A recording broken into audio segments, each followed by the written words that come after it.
अस्सलाम वालेकुम दोस्तों, आज मैं आप लोगों के लिए बड़े के पाए बनाने की ऐसी लाजवाब रेसिपी लेकर आई हूँ कि यकीन मानिए इतने ज़बरदस्त, इतने लेसदार पाए और इतने चेपदार पाए आपने कभी नहीं खाए होंगे।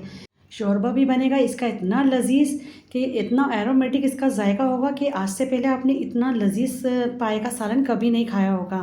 तो बिल्कुल आप लोगों को आसान तरीके से मैं आप लोगों को बताऊंगी कि किस तरह से मैं बछिया के पाए बनाकर तैयार करती हूँ।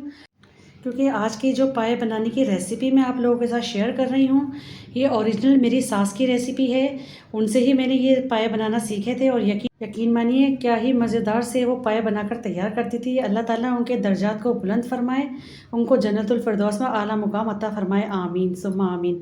तो चलिए रेसिपीज़ को स्टार्ट कर लेते हैं बिस्मिल्लाहिर्रहमानिर्रहीम पढ़ के। तो यहाँ सबसे पहले मैं आपको दिखा देती हूँ, मेरे पास है प्योर बछिया के पाए, जैसे कि आपको नज़र आ रहे हैं, और कितने बेहतरीन क्वालिटीज़ के पाए हैं। देखिए भुने हुए पाए हैं। तो सबसे पहले मैंने इनको वॉश कर लिया है बहुत अच्छे तरीके से, और आप पाए देख सकते हैं किस कंडीशन के हैं। और पाए मेरे पास है 4 अदद। अच्छा, मैंने आज प्याज काट के नहीं दिखाई आपको, ताकि आपको आइडिया हो जाए कि मैं किस साइज़ की प्याज के अंदर शामिल करूँगी। तो यहाँ पर है लिए है मैंने 4 अदद प्याज भी देख लें, मैंने बड़े साइज़ की ली है, लेकिन 4 अदद प्याज है, 4 पाए हैं मेरे पास। तो इसको बिल्कुल मैं मोटा मोटा काटूंगी, बिल्कुल हम रफली कट काटेंगे इसको। और मैंने यहाँ पर देखिए शामिल कर दिए हैं 3 से 4 मैं यहाँ पर शामिल करूँगी तेज़पात के पत्ते, ठीक है। और अब यहाँ पे मैं शामिल कर दूँगी खुला पानी। अच्छा, पानी यहाँ पर हम तकरीबन इतना डालेंगे कि हमारे पाए के अंदर अच्छे से डूब जाएं। तकरीबन मैंने यहाँ पर पानी शामिल किया है 5 लीटर। तो बस 5 लीटर इसलिए शामिल किया है कि पाए हमारे बिल्कुल ताज़ा हैं, फ्रिज के पाए नहीं हैं। तो इसका भी आपको ध्यान रखना होता है कि ताज़ी जब चीज़ पकाई जाती है तो बिल्कुल उसके अंदर पानी की मिकदार कम रखनी पड़ती है। और ये बछिया के पाए हैं, बहुत ज़्यादा भी टाइम नहीं लेंगे। तो मैंने 5 लीटर पानी शामिल किया है, 1 टीस्पून भर के नमक का शामिल किया है। बस अभी इसके अंदर हम और कुछ चीज़ नहीं शामिल करेंगे। बस इसको मैं कवर करूँगी और इसको मैं चूल्हे पर रख दूँगी, और इसको मैं तकरीबन पकाऊँगी 3 घंटे तक। और इसको 3 घंटे के बाद मैं आपको इसका रिज़ल्ट दिखा रही हूँ। ये देखें, माशाल्लाह अल्हम्दुलिल्लाह बहुत देर से ये पक रहे हैं, और बिल्कुल नॉर्मल मीडियम आंच पे मैं इसको पकने रखा है। हो सके तो आप ऊपर वज़न रख दें इसके ढक्कन के ऊपर, क्योंकि आज हम प्रेशर कुकर में नहीं बना रहे, इसको नॉर्मल पैन में बना रहे हैं, तो टाइम तो लेंगे हमारे पाए। तो यहाँ पर अभी सिर्फ हाफ़ कुक हुए हैं, ये देखें डन नहीं हुए हैं पूरे। बस ऐसे हैं कि इसकी जो हर बोटियाँ होती हैं वो थोड़ी सी फूल गई हैं। ये देखें पाए हमारे थोड़े फूलने शुरू हो गए हैं यहाँ पर।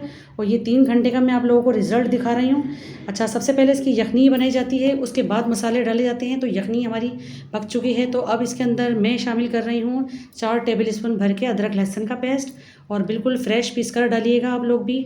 अब यहाँ पर मसाले भी हम कुछ शामिल कर देंगे। तो 3 टेबल स्पून मैंने लिए है लाल मिर्च का पाउडर, 3 टेबल स्पून धनिया पाउडर, 1 टीस्पून काली मिर्च है, हाफ़ टीस्पून लौंग, नमक लिया है मैंने हस्बे ज़रूरत, क्योंकि नमक हम शुरू में भी स्टार्ट कर चुके हैं। दालचीनी का 1 स्टिक लिया है, थोड़ी सी मैंने बड़ी इलायची भी ली है, और हल्दी मैंने ली है 1/4 टीस्पून। हल्दी बहुत कम इसमें यूज़ की जाती है, फिर भी मैंने इसके अंदर शामिल कर दी है। तो बस ये बेसिक से मसाले होते हैं। पाई के अंदर बहुत ज़्यादा भरमार नहीं की जाती मसालों की, सिर्फ खड़े मसाले जाते हैं हल्के हल्के से, वो भी। और इसके अंदर नमक मिर्च सब मैंने इसके अंदर शामिल कर दिए।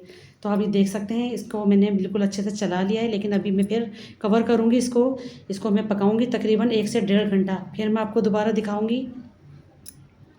तो चलिए देख लेते हैं इसको। 1 से देखें 1.5 घंटा हो चुका है कुक होते हुए, और बहुत अच्छे से हमारे पाए यहाँ पर गल भी चुके हैं। लेकिन अभी इसके अंदर पानी देखें नज़र आ रहा है मुझे।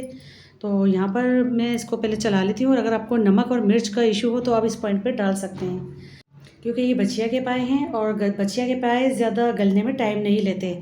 तो बस इसको मैंने एक बार फिर कवर कर दिया है, और इसको मैं देखूंगी दोबारा से। तो देख लेते हैं, चले यहाँ पर अब मैं दोबारा से इसको चेक कर रही हूँ। अब यहाँ पर अमल शुरू हो जाता है इसका भुनाई करने का।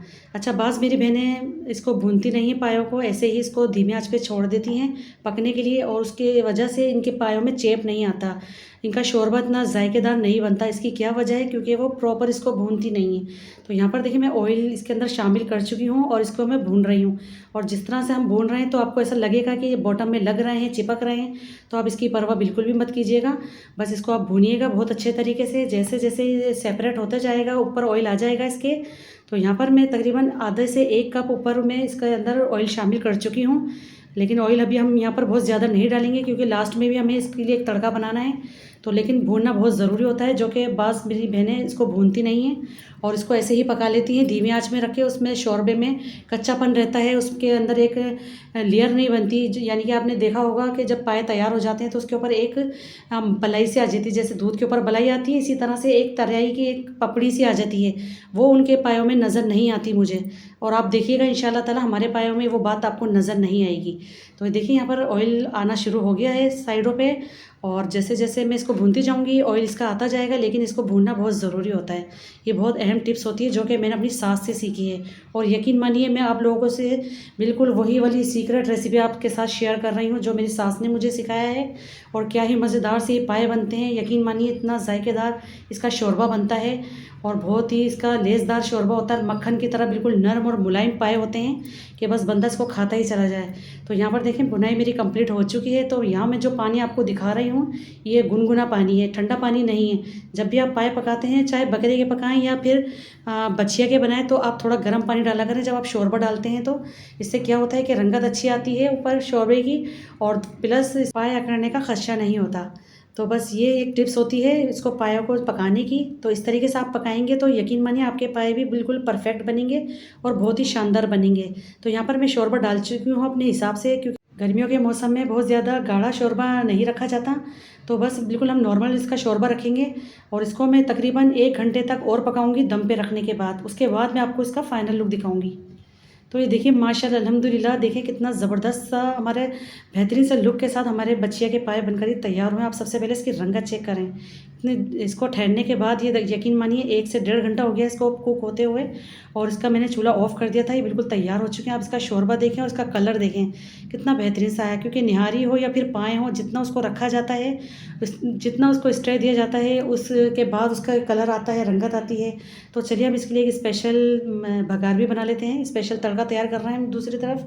तो यहाँ पर मैंने देसी घी लिया है, उसके अंदर मैंने एक बहुत छोटे साइज़ की प्याज ली है और उसको मैंने कट करके इसमें शामिल कर दिया। उसको मैं भगार कर रही हूँ, देख सकते हैं आप। तो जैसे इसके अंदर बहुत खूबसूरत सा कलर आ जाएगा तो हम इसके ऊपर ये तड़का शामिल कर देंगे। ये देखिए, क्योंकि बच्चे के पाए के ऊपर प्याज का तड़का ज़रूर किया जाता है। वही ऑथेंटिक, वही पुरानी ज़माने की मैं आप लोगों को नानी दादी वाला तरीका बता रही हूँ, जिस तरीके से बनाए जाते थे घरों में बड़े बड़े पैन के अंदर। मैंने इसको कुकर में नहीं बनाया, इसमें टाइम लगा मुझे, 5 से 6 घंटे लगे बनाने में, लेकिन यकीन मानिए क्या ही हमारे पाए बनकर ये तैयार हुए हैं। तो चलिए अब मैं इसको गर्मा गर्म सर्व करके भी दिखाती हूँ। तो देखिए माशाल्लाह अल्हम्दुलिल्लाह कितने बेहतरीन से रंगत के साथ बच्चिया के पाए बनकर ये तैयार हुए हैं। और आप सबसे पहले इसकी लुक चेक करें, और देखिए जैसे ही मैंने इसको प्लेट में निकाला है तो फ़ौरन से इसके ऊपर एक पकौड़ी सी आ गई है, जो कि आप लोग समझ रहे होंगे मैं आप लोगों को क्या बताना चाह रही हूँ। ये अच्छे पाए पकने की निशानी होती है, यानी इसको हमने प्रॉपर पकाया हुआ है। उसकी वजह से तराई की जो होती है ऊपर लेयर आ जाती है, एक पपड़ी सी बन जाती है रोगन की।